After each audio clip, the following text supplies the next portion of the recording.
சாப்பிட போகிறேங்க. செம்மையாக பசிக்குது. வாழைத்தண்டெல்லாம் வந்து ரேராக தான் சமைக்க முடியுது. வாழைப்பூ வாங்கி சமைக்கணும்னு நினைக்கிறேன், முடியலங்க.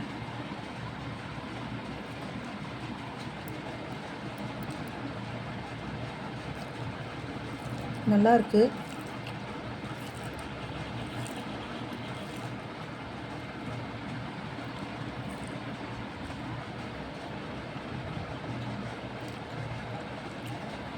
பரங்கிக்காய்லாம் உடம்புக்கு நல்லதுங்க.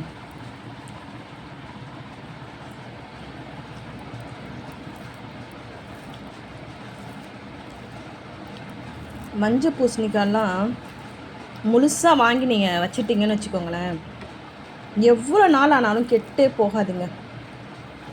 அந்த காலத்துலலாம் இந்த மாதிரி காய்கறி தான் யூஸ் பண்ணியிருப்பாங்க. இந்த ராஜா காலத்துலலாம் பார்த்திங்கனாக்கா இப்படி தான் யூஸ் பண்ணியிருப்பாங்க அந்த காலத்தில். ஏன்னா இதெல்லாம் வந்து அவ்வளோ சீக்கிரம் வந்து வீணாக போகாது. அவ்வளோ சூப்பராக இருக்கும்.